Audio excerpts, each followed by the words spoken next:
cranky. Be very quiet. Now you ain't gotta be quiet, y'all. Like, comment, share, and download Golden Debate Show, Golden Show, WeThere, where we challenge the facts. Live from people region 1. Open minds, not empty ones. Let's get golden with it. Let's get them like them comments and them shares and them downloads on to infinity and beyond. Yeah. Listen, like that fake water down shit. Can't help you there. Let's gonna blame it on Paul time. The Golden Debate Show. Yeah. The Golden Debate Show. Wow. Java script. Java levels up. Let's get golden syntax here. Let's get it. The Golden Debate Show. Yeah. The Golden Debate Show. So let's kick it off right with my man 2 Minute News. Cut him a little short because we got some real topics to get into. So let's keep it golden. Empty minds, not empty ones. Open minds, not empty ones. Like, comment, share, and download. It's gold like that. Following an official warning that residents would be allowed to flee an escalating battle between Israeli Defense Forces and Islamic militants within the Hamas organization. As the disaster continues to worsen at the stricken Fukushima nuclear power plant, nuclear radiation experts are calling for an investigation by international scientists and structural engineers to determine the failing integrity of the plant's structure and the likelihood that continued tectonic activity and regional flooding may have on the area. A number of public figures have weighed in on the issue between Israel and the Palestinians. And these public figures aren't necessarily politicians. They're actually celebrities. Rihanna, Dwight Howard, Amari Stoudemire, they've all gotten into a little bit of trouble after they have posted something on social media in support of the Palestinians. So let's start off with Dwight Howard. It all started yesterday when he tweeted out the hashtag Free Palestine. How dare he? Jeez, that is so offensive. To free a people? Oh, I sure hope he apologized for that, Anna. He immediately took that tweet down and then followed it with an apology tweet that says the following. The previous tweet was a mistake. I have never commented on international politics and never will. Okay. Please, sponsors, don't take away any of my contracts. I didn't mean to offend anyone. Now, if you don't know, Dwight Howard has a reputation in basketball of always being happy-go-lucky. I don't want to offend anyone for any reason at any time. That's why he must have thought this is the most inoffensive tweet of all time. They probably showed him a picture of some kids who were hurt in Gaza Strip, and he's like, oh, Free Palestine, that's good. That's not going to offend anybody, right? And he's like, how did this offend anyone? And then he has to go backpedal and apologize. What twisted world do we live in where you have to apologize for saying free anyone? Let alone free Palestine, a whole nation. We live in a really interesting society where if you use that hashtag, you're cast off by some individuals as anti-Semitic. And if you think that that is some sort of, hyperbole or overreaction, it's not true. A lot of people do think that he should be condemned for what he tweeted. One person is Morton Klein. He's the president of the Zionist Organization of America. And here's what he had to say about Dwight Howard's tweet, even after he had taken it down and kind of apologized for it. He said that Dwight Howard should be publicly condemned as strong as Donald Sterling was. So coming under fire for what look, you he's said. got an agenda. He came, I want to give you one more quote from Morton Klein to give you a sense of where he's going here.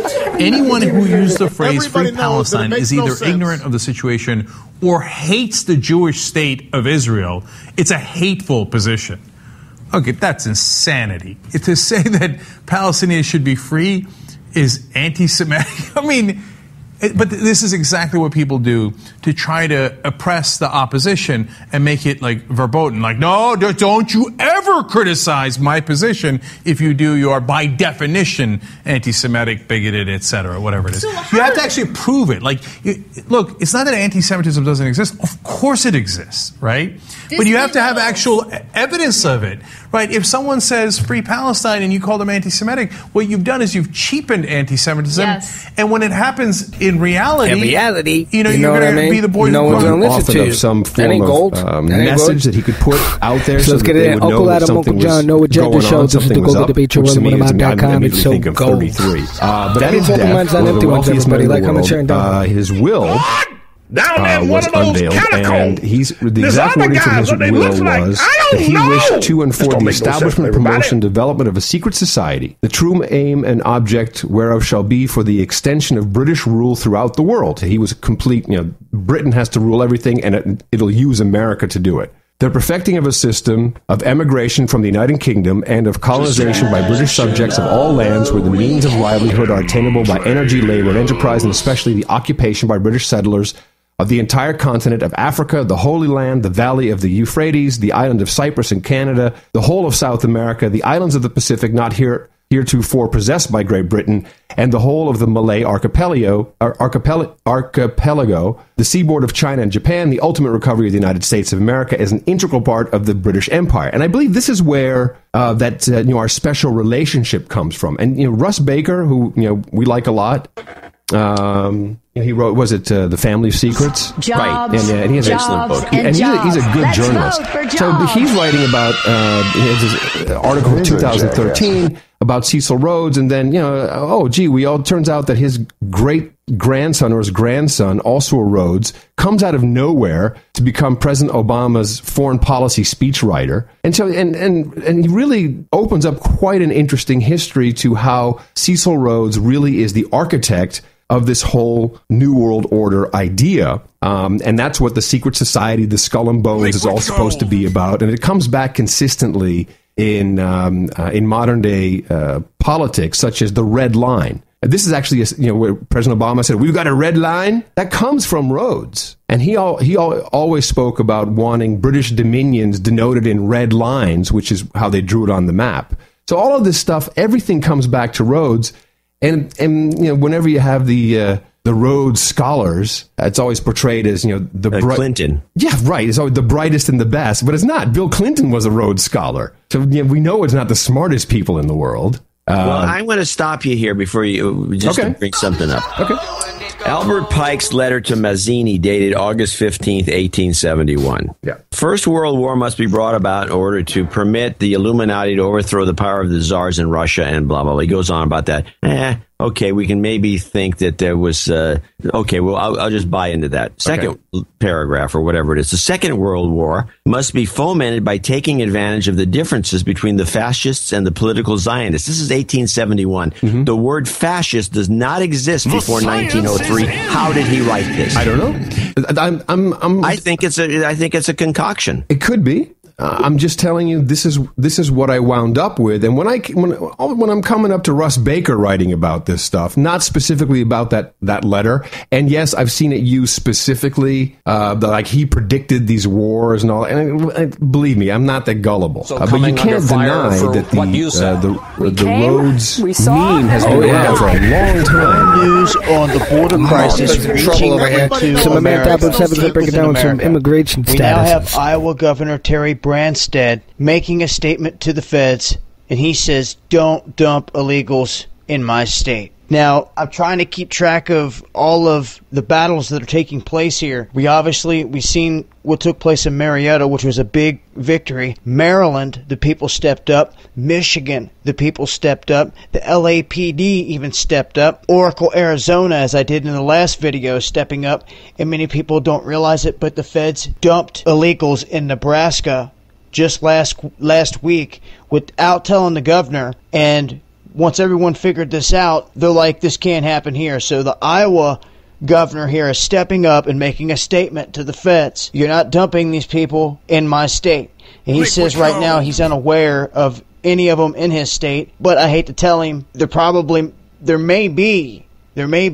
He wouldn't know so, though, because many of the other places that we've seen were asking the same thing. We're not getting a response from the feds. We're the feds. They're not telling us anything. That's because they're going behind their back doing this. And you're only going to know when they get caught. So it's on the people to keep their eyes and ears open at this point on what's going on in your community. It's literally on the people. So I just want to do an update yet again. Another state lashing out at the feds, saying, don't bring it here. I'll leave a link as always.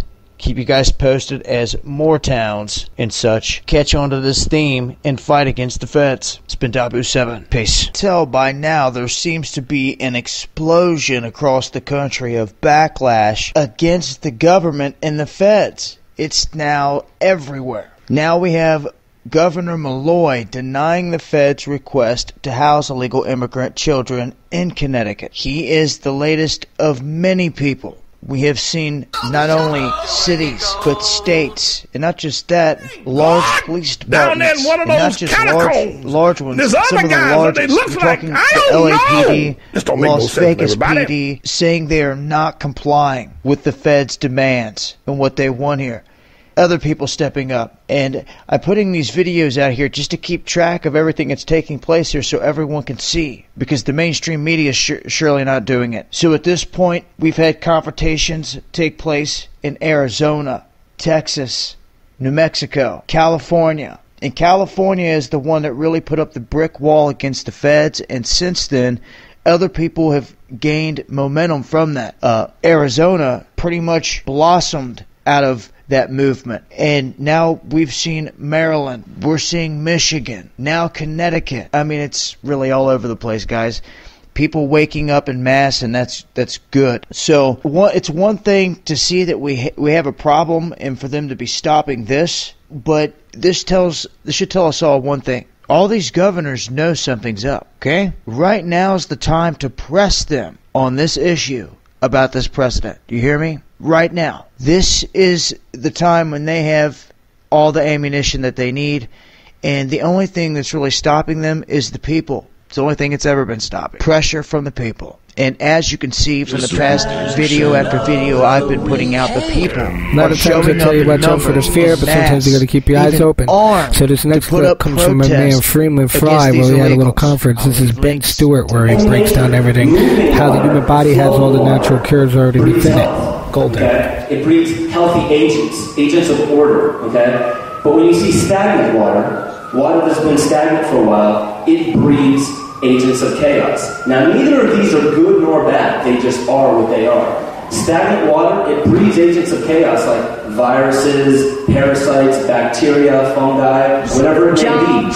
But those are also very important. Let's vote for because they're messengers of nature, showing that energy is moving here.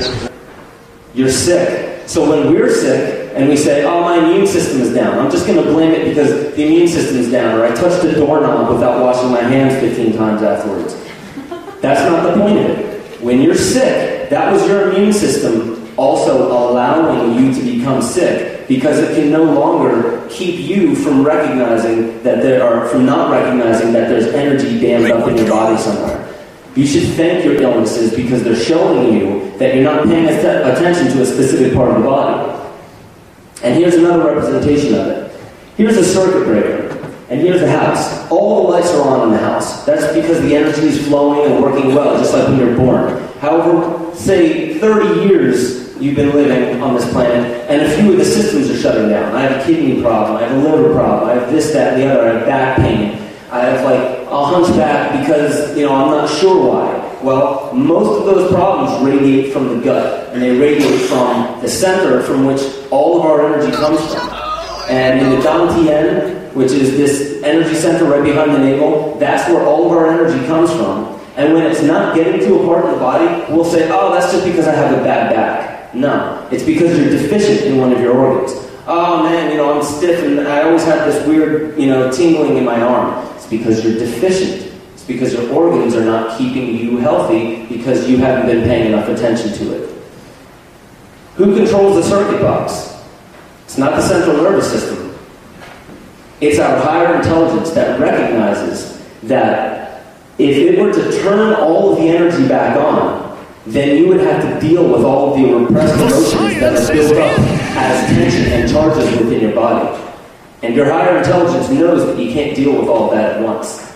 That's why when you see a child falling off their bike at the age of 5, and they look around, and they're crying and they're screaming, but their mom is inside doing laundry or something, can't hear them. Brother and sister are on the other side of the house, can't hear him, and he's crying, and he's looking around, he's in pain, he's never dealt with something like this before, and he thinks, I've been abandoned at my lowest point. I'm in pain, and nobody's here for me. Nobody hears me crying. It doesn't have to be rational. But 30 years later, if that led to a trauma that he stored in his gut somewhere, 30 years later, it doesn't matter how irrational it is. It's something where the energy has been shut off, And you can have 45-year-old coming under fire for what you said. Psychiatrist. I'm pretty sure it's when I fell off my bike when I was younger in psychiatry. Are you serious? No. Everybody knows you're thinking it makes of no like sense. having sex with your mom and then murdering her. That doesn't come from falling off of a bike. But it doesn't have to be rational. It does not have to be rational because the child isn't rational. When something happens to a child, like let's say sexual molestation, to the child, it's their fault because the whole world revolves around them and their mind. So it's their fault. I did something wrong. So we need to recognize that the irrational side of us, we need to explore also to become healthy. And just to quickly move through some of these, this is the nervous system that actually exists in our gut. It is not controlled by our brain. It's called the enteric nervous system.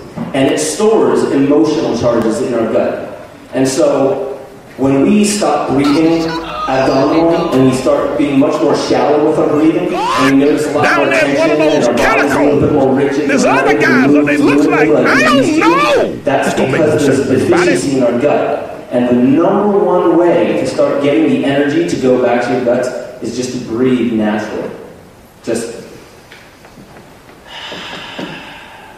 one natural breath is more detoxifying than any detox drink out there. One real natural breath is more energizing than any energy drink that you can take. Because what it's doing is that flow of energy that goes through our meridian system, it uses the breath to get there. And when you breathe naturally, you're massaging your entire visceral section. You're massaging that with the breath. And that is how you are actually bringing more attention to the gut. Okay? This, our stomachs, our organs, and their deficiencies is the root cause of almost any issue that came about on its own. If you're ill for any other reason, I'm not saying like if you've been hit by a car and you have an issue. Here's the man, Red Pill Philosophy, sort of like the Matrix but different. Go check him out on YouTube. This is the Golden Debate Show, GoldenShow. It's 7 a.m. and you're preparing fried eggs before you head off to work. It's all net around here, Golden. A few minutes later, it's time to flip these yolky chicken embryos. Sorry. But you suddenly remember with horror. Your spatula broke yesterday and you tossed it in the trash. For a few seconds, you scratch your head in frustrated uncertainty. But then remember something. You're living in the motherfucking 21st century and you own a 3D printer. You head to your bedroom, download the plastic spatula file off the internet, and press a few buttons on your 3D printer. And within 10 minutes, you've got yourself a brand new spatula without the drive to Walmart, the low-paid employees, or the hectic mob of customers. This, my friends, is called the future. Though really, it's the present, since 3D printers have existed for years now, and on Monday, July 14th, 2014, even the Home Depot announced it would be selling them at their stores. Now, you don't need to be a university-accredited economist to know that this is a terrible business decision for the Home Depot. Why? Well, simple, really. What better way to put your home improvement store out of business than to give your customers the power to print merchandise at home without the need for your home improvement store in the first place? I mean, the Home Depot is really emphasizing the word home in home improvement, since now you don't even have to leave your home to improve it. Joe Downey, merchant for the Home Depot, said in a statement to Fortune, quote, "We are continually looking to bring the latest innovation to our customers." Yeah, and are you also continually looking to put yourself out of business? The crazy thing here is that 3D printers are a sign of what our futures will look like. Printing spatulas during your early morning rush is only the beginning. People have already 3D printed race cars, robotic prosthetics, acoustic guitars, and even rockets. And if that last one doesn't disprove every existing gun control argument in existence, I don't know what does. Hell, they've even made 3D printed homes. At this point, I could even build a Home Depot with my 3D printer. Okay, maybe not yet, but you get the point. So what does this unprecedented power, innocently sitting upon desks in every home in the world, say about the future of industrial manufacturing? Basically, it says that retailers are going to become increasingly irrelevant in the near future. Maybe not entirely irrelevant, as there will likely always be certain specialized services and key products that can't just be 3D printed out of thin air. But you get the point. With a 3D printer, you pretty much have a Walmart sitting in your bedroom. And it seems the Home Depot is well aware of the coming retailer's nightmare. You know what they say, if you can't beat them, join them. One of the biggest professional services firms in the world, Deloitte, a company that provides financial advice for major industries, released a document titled Disruptive Manufacturing: The Effects of 3D Printing.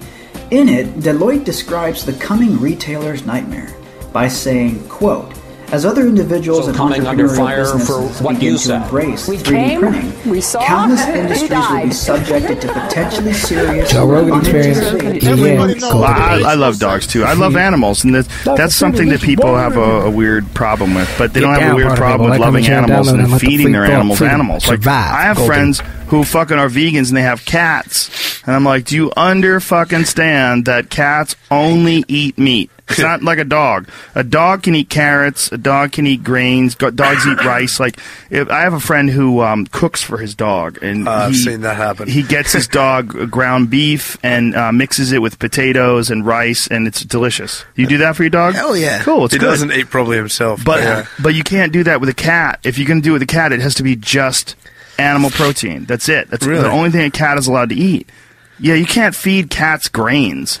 Cats are not supposed to eat rice. They're not supposed to eat carrots. Cats eat fish, and they eat chicken, and they eat beef, and they eat liver, and they eat animal protein. I didn't know that. They're carnivores. They're straight carnivores. Yeah. So for you to be a vegan and have a fucking cat living in your house, like, you're involved in the killing of animals whether you like it or not. Yeah. I mean, I guess there's probably some vegan cat food, but I can't imagine it. Let's kill it right now. They put kill the cat. It's probably not good. Vegan no sense to everybody. Cat food bad. Let's look up that. Cat's one of Dylan's phobias. Yeah, bad. That's one of my 2 phobias. Cats. Okay, vegan cat food. You know, I just would imagine that shit is not good. They're basically mini lions. Oh, look at it. It says actually, and the vegan cat foods contained adequate amounts. Is it okay to raise a cat vegan? I think it's hilarious, by the way. I think that is fucking hilarious. Now, artist and activist with more than one feline in the family in Ithaca, New York, Moore and her partner, Shariah Golding. That means they're lesbians. What a surprise. Lesbian vegans with cats. That's crazy. You never hear about that. Relatively small but deeply dedicated group of vegan pet owners who believe their cats and dogs' diets should reflect their own beliefs about the treatment of animals and the environmentally sustainable lifestyles. Is it okay to give your diet spare me all the faux outrage. The outrage of the billions of land animals and trillions of sea animals tortured and killed each year in the U.S. How are they tortured? Alone for food to feed people and pets. I don't know, man. You know, you leave a cat outside, that cat's going to kill a bird.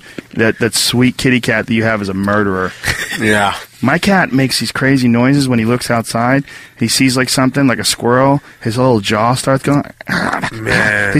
Their jaws start moving up and down like they can't help it. Like they're just thinking about biting. Have you ever had fight dreams? Like where you wake up kicking, you know? Yeah. You know those dreams? Of course. Well, cats have those when they see a fucking animal that they want to kill. It's like that. They have reflex. They make noises. He just looks out the window. Have you ever watched them like stalk? Yeah. Just stalk. You stalk your leg, and then watch a lion. There is very little difference. Oh boy, you're like a lion crawling through the grass or a cat crawling through your carpet. I've sending a very interesting article like they look about the identical. Iceman that I do absolutely remember identical. They're murderers, around 91, and that they found an Iceman in Austria mountains near Italy. And it was not like any other Iceman that they found before. I remember them bringing it up in high school around like 95-ish, 96, that it had actually bone marrow and that they could do DNA samples. So I guess they did a DNA sample. The articles was too hard for me to read once I like pronouncing funny names, but I wouldn't be able to even get through it. Basically, they're saying he does have non-human DNA, but really more importantly than that, non-human bacteria on it. So it might be something from that time period or not, but you could go to beforeitsnews.com and look at Tazi's non-human DNA, because I can't read that fucking article. So however, I read this article tying in kind of with DNA that I read to Cap the other day. Friends found to be genetically more similar than strangers. Ben Smith from Reddit.com. If you have ever thought of your circle of friends as a secondary family, then you may be onto something, as a new study has found that on a population-wide level, friends are more closely related to each other than strangers. Published in the Proceedings of the National Academy of Sciences, the study indicates that friends who are not biologically related may be similar to each other in other genetically areas. Look across the whole genome, said the study author James Fowler, a professor of medical genetics at the University of California, San Diego. We find that, on average, we are genetically similar to our friends. We have more DNA in common with those that we pick to be as friends than we do with strangers in the same population base. The new research is based on data from the Massachusetts-based Framingham's Heart Study, which contains both detailed genetic data and information on participants' friendships. The study teams started by identifying over 1,900 unique participants and examined pairs of unrelated friends against pairs of unrelated strangers. The same people who are nearly friends or a family, however, nor romantic partners were used within both kinds of samples. The only difference was their social relationship. The researchers found that friends are about as related as people who share great-great-great-grandparents, also known as fourth cousins. This is the equivalently so about coming under 1% fire of our for genes. what you say. We came, what they're saying is if you meet somebody, a friend at a sporting event, a friend that you doesn't like sports, you'll never meet him there. Or if you go to a coffee shop and meet somebody and become friends, somebody who doesn't like coffee, you're not going to really meet them there, so you'll never be friends. So, but people have so many different likes, and that's how you kind of find your friends. But I think that's pretty interesting because for the most part, people that you really consider your best friends, I guess maybe you do share a lot of things in common, maybe DNA. Just to tie in with that clip that we had before about everything in our bodies is pretty much already there to heal us. Natural painkiller found in human spit, 6 times more powerful than morphine. Painkiller chemical derived from human spit is proven to be up to 6 times more potential and potent than morphine when tested on rats in a laboratory setting. While painkillers have been roughly researched for decades, the industry alone, amounting to billions of dollars every year, has been rather difficult for scientists to find natural painkillers. This latest founding might become nothing less than a hidden gem for pharmaceuticals if it's passes clinical trials. Synthetic compounds do their job well, but it's often accompanied by undesirable side effects because they're found naturally in the body. Natural painkillers have very few, if any, side effects, and their use avoids one of the biggest pitfalls following painkillers: drug use, addiction, and tolerance. So that's pretty interesting that they're going to try making painkillers out of your spizit. Oddly enough, according to Alistair Corbett, a specialist on opiates, OPIORPHIN doesn't have pain-killing role in the body. Instead, it's most likely plays a role in protecting chemicals in the body from being broke down, he says. This means that it could be used being followed by unwanted side effects, since the substance is unlikely to be specific enough to protect the breakdown of... I can't even say the words. I did want to get into this, but I don't think I'm going to have the full time, so I'll have to continue. Che, the gorilla leader. Che Guevara is looked at as one of the best tactical guerrilla officers ever. He's a jackass. So much that the CIA looked at him, and many say that might have even killed him. Many say that Fidel lost a lot of control when Che died and lost a lot of his leadership. Due to his anti-American strategies, the CIA followed him very closely. His rising against the system actions, in his own words, creating a 1-2-3 Vietnam type stage guerrilla warfare. He was also one at times 100 most important figures of the century. His wise book smarts and being a doctor has been looked at through the revelations. So pretty much Che, as a doctor turned into a guerrilla leader, would make a man put all that into perspective and just change his thoughts like that and give everything up to go fight unless he really felt that people were the obvious threat to untold numbers of citizens, and because of the crisis which is even now developing, this radio station will remain on the air day and night. This station and hundreds of other radio and TV stations throughout this part of the country are pooling their resources through an emergency network hookup to keep you informed of all developments. The ghost of the document has come. He's here. Thanks for listening to The Golden Show. All thoughts and opinions are solely that of the host, guests, and sources, and is only to keep free thought alive. Golden Show, earlymorningmob.com. The science is in. Yeah, here's what are you talking about. Yeah, here's what are you talking about. Yeah, here's what are you talking about. Yeah, here's what are you talking about. Yeah, here's what are you talking about? All that talking like this, like that. All that in your hood. Golden shows, golden roads, strobe lights, laser lights. We're looking like gold, tripping tonight. Happy shit, one more than tone it up. No, he said, we're talking like this, talking like that. We're talking. Golden Debate Show, Golden Debate Show, Golden Debate Show. We like this, we're talking hood. So coming under fire for get your shit together, son. Stay golden. It's so golden, you need everybody else go golden. Like I'm turning down. Everybody knows that it makes no sense